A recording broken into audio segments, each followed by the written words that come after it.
அது ஒரு தாமதமான இரவு. அந்த நாளின் கடைசி பேருந்து வெறிச்சோடிய சாலையின் மெதுவாக போய்க் கொண்டிருந்தது. தெரு விளக்குகள் மங்களாக மின்னின. கடைகள் எல்லாம் மூடப்பட்டிருந்தது. பேருந்துக்குள் அமைதி மட்டுமே இருந்தது. பயணிகள் யாரும் இல்லை. ஆனால் ஓர் இருக்கையில் ஒரு சிறுவன் அமைதியாக அமர்ந்திருந்தான். அவன் பள்ளி சீருடை, சிறிய பை, எதுவும் பேசாமல் ஜன்னல் வழியாக வெளியே பார்த்து கொண்டே இருந்தான்.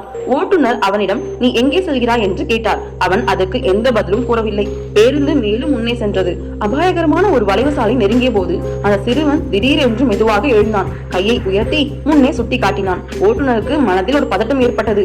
அவர் உடனே வேகத்தை குறைத்தார். அந்த நேரம் சாலையின் நடுவில் மரக்கிளை ஒன்று விழுந்து கிடந்தது. வேகம் குறையாமல் இருந்திருந்தால் பெரும் அபாயம் ஏற்பட்டிருந்திருக்கும். பேருந்து நேரத்துக்கு நின்றது. இதயம் துடித்தபடி ஓட்டுநர் திரும்பி பார்த்தார், நன்றி என்று சொல்ல. ஆனால் அவனுடைய இருக்கை காலியாக இருந்தது. சிறுவனும் இல்லை, அவனுடைய பையும் இல்லை. அமைதி மட்டுமே இருந்தது. அடுத்த நாள் காலை அந்த ஓட்டுநர் ஒரு மூத்த நடத்துனரிடம் நடந்ததை கூறினார். அவர் மெதுவாக சிரித்து சொன்னார், அந்த வளைவு சாலையில் ஒரு சிறுவன் ஒரு காலத்தில் வழி தவறி போய்விட்டான். அதனால் தான் யாரும் இனிமேல் வழி தவறக்கூடாது என்று அவன் எச்சரிக்கிறான். அன்றிலிருந்து அந்த வளைவில் எல்லா பேருந்துகளும் மெதுவாக செல்கின்றன. அபாயம் நிகழ்வதில்லை.